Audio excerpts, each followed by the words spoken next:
Sebelum jauh kita membahas tentang hadis sebagai sumber hukum Islam, ada baiknya kita terlebih dahulu mengenal lebih dalam apa itu hadis, apa yang menjadi unsur-unsur dari hadis, apa macam-macam hadis, bagaimana klasifikasi hadis, dan terakhir, sejauh mana kehujahan hadis sebagai sumber hukum Islam.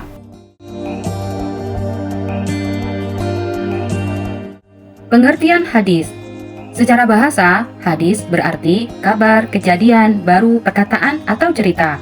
Secara istilah, hadis adalah sesuatu yang diriwayatkan dari Rasulullah Muhammad SAW, baik berupa perkataan, perbuatan, dan ketetapannya setelah beliau diutus menjadi nabi.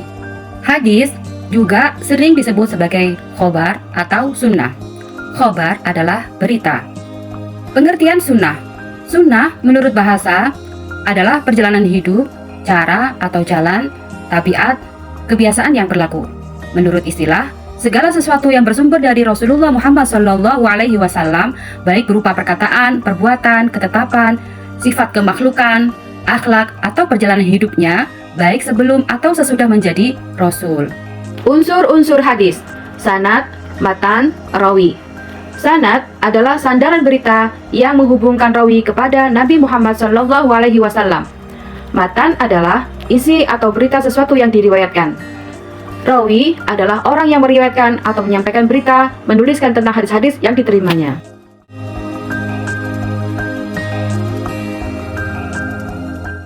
Berikutnya, klasifikasi hadis atau sunnah. Jika dilihat dari isi atau materi, hadis terbagi menjadi 3. Pertama, qauliyah.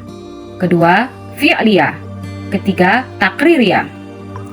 Qauliyah adalah ucapan Nabi yang didengar sahabat dan disampaikan kepada yang lain. Fi'liyah adalah hadis yang berisi perbuatan yang dilakukan Nabi Muhammad SAW yang dilihat sahabat kemudian disampaikan kepada yang lain. Takririyah adalah ketetapan Nabi dari diamnya Nabi atas perbuatan atau perkataan sahabat yang tidak ditanggapi atau dicegah oleh Nabi SAW.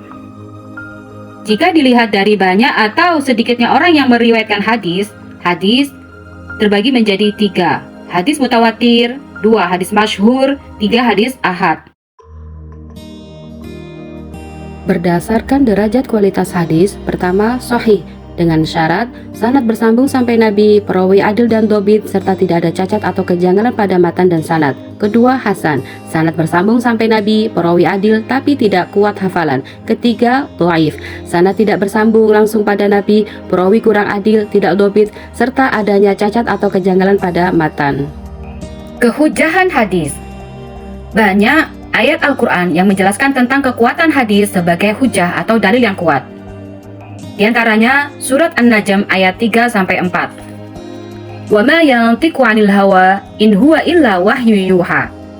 Dan tidaklah yang diucapkannya itu Al-Quran menurut kemauan hawa nafsunya. Ucapannya itu tiada lain hanyalah wahyu yang diwahyukan kepadanya. 2.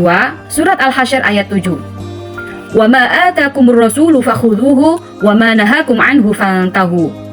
Dan apa yang diberikan Rasul kepadamu maka terimalah, dan apa yang dilarangnya bagimu maka tinggalkanlah. Fungsi hadis terhadap Al-Quran. Pertama, hadis menguatkan apa yang sudah ditetapkan dalam Al-Quran. Kedua, menjelaskan apa yang global disampaikan dalam Al-Quran.